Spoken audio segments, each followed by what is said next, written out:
Good day, family. As we continue our teaching on seeing Christ in the Tabernacle, today we'll talk about the Ark of the Covenant, more specifically, the Cherubim, or the Angelic covering. For this we'll read Exodus chapter 25, verses 18 and 19. Thou shalt make 2 cherubims of gold, of beaten work shalt thou make them, in the 2 ends of the mercy seat. And make 1 cherub on the one end, and the other cherub on the other end. Even of the mercy seat shall ye make the cherubims on the 2 ends thereof. And the cherubim shall stretch forth their wings on high, covering the mercy seat with their wings. And their faces shall look one to another. Toward the mercy seat shall the faces of the cherubims be. A cherub, also known in its plural term, cherubim, are those that were in the presence of God. And they did the work and service of God in his throne room. They served him there. But we see that he also showed that they did a work in the earthly realm. There are many times people would see angelic beings, and sometimes they were cherubims. The first time we see a cherubim is in the Garden of Eden. Genesis chapter 3, verse 24. After he drove out the man, he placed on the east side of the Garden of Eden cherubim and a flaming sword flashing back and forth to guard the way to the tree of life. Man had just fallen into sin, and God wanted to protect the way to the tree of life, lest they eat also of the tree of life and live forever in their sinful state. So therefore he sent a cherubim to guard the way, along with the flaming sword, so man could not come back and enter into the Garden of Eden. The next we see carved cherubim in the Temple of Solomon. 1 Kings chapter 6, verses 23 through 27. And within the oracle he made 2 cherubims of olive tree, each 10 cubits high, and 5 cubits was the one wing of the cherub, and 5 cubits the other wing of the cherub. From the uttermost part of the one wing unto the uttermost part of the other were 10 cubits.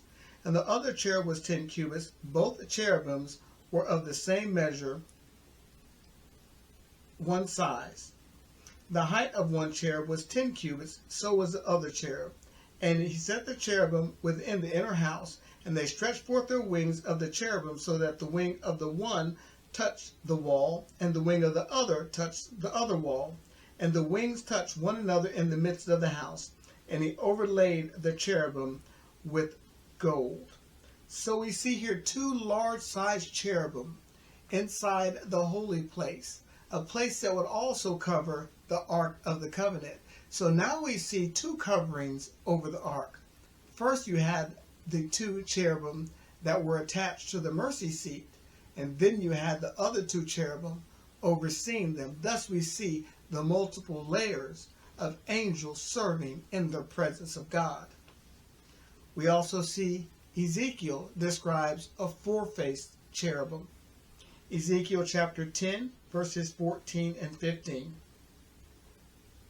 And every one had 4 faces. The first face was the face of a cherub. The second face was the face of a man. The third face, the face of a lion. And the fourth face of an eagle. And the cherubims were lifted up. This is the living creature that I saw by the river Chebar. This was the vision that Ezekiel saw.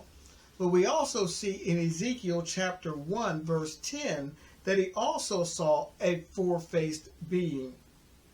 This 4-faced being, also believed to be a cherub, had the face of a man, the face of a lion, the face of an ox, and the face of an eagle.